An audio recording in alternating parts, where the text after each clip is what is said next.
The steps required to complete an international export transaction.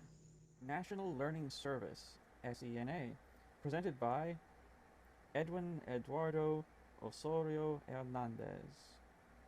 Logistics Management Technology Training in Progress. Section 1. Decide where to sell. Research is vital. You will need to identify the target markets with at least some amount of research. Locate the consumption quantity and/or import quantity figures for products of similar type to your own, and study the economic growth rate of any potential new market. Look up the demographics, cultural and religious practices of your target market and of your potential competition within that market. Section 2. Have a plan. Your export plan should include your people, but I'm not sure what that means. Should involve your employees well? Your people. Can someone from your team drive this program, or do you need to recruit someone new? Your capacity.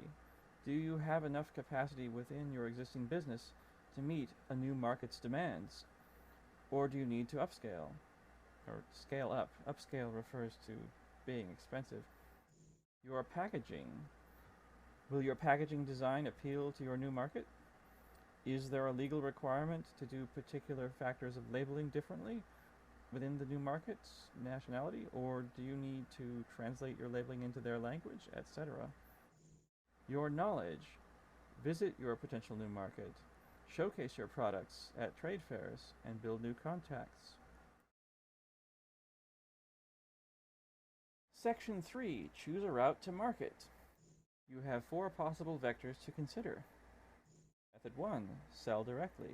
Method 2. Use a distributor. Method 3. Use a sales agent. Method 4. Create a joint venture.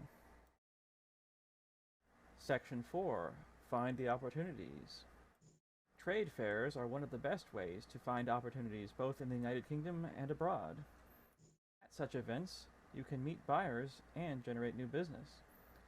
Check with us about available grants to subsidize the cost of exhibiting such ventures, or see if you can share the cost of a display stand with another business. Section 5. Start marketing.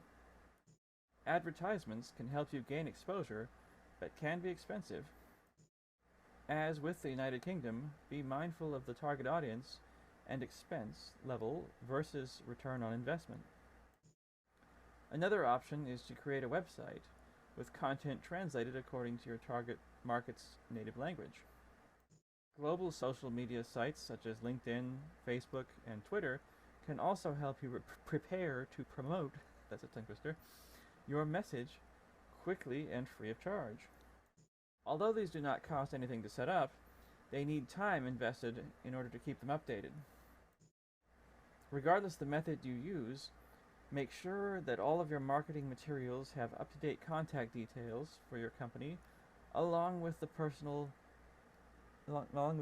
responsible for export sales. Section 6. Understanding the administration format. There are certain obligations placed upon any administrator which will need to be implemented correctly from the very start. Her Majesty's Revenue and Customs and the United Kingdom Embassy of the destination country will help you to clarify the requirements for customs registration, forms, and payments.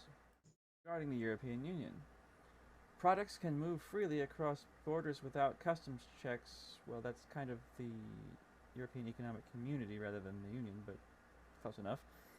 And we can advise on any paperwork likely to be required.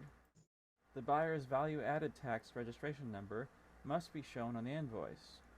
If this is not shown, then you must charge the value-added tax at the United Kingdom rate. Regarding the remainder of the world, exporting outside the European Union or European Economic Community can open up wider opportunities and create new challenges.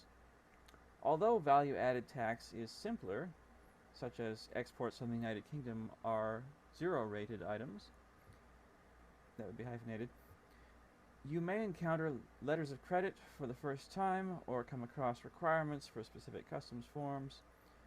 Contact Haley Bates at, although they do say on probably in the UK, 08, oh, they would say, what would they say, 08 45 034 7200, I think, rather than counting each digit individually, or email to check what you need. Section 7. Receiving payments and obtaining insurance.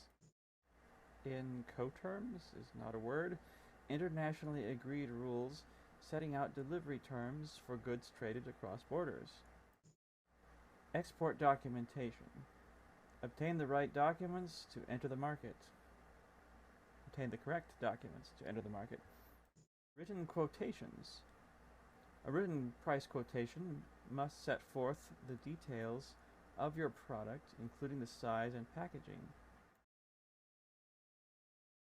Section 8. Legal considerations. Understanding the legal and regulatory environment in all countries involved to which you would like to export is vital.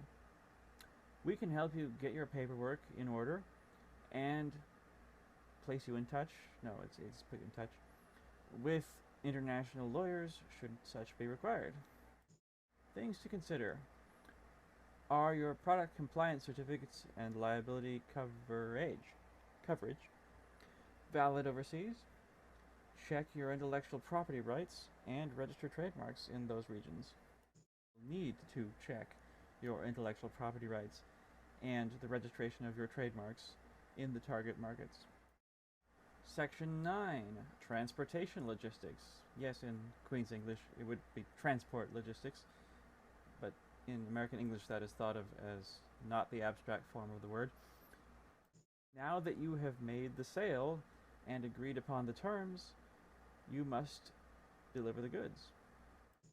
We can help you make sense of transportation.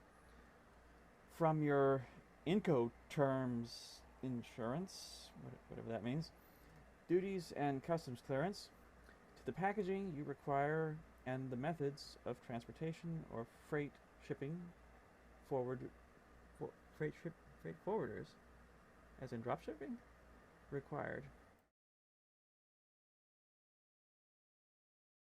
Success and congratulations.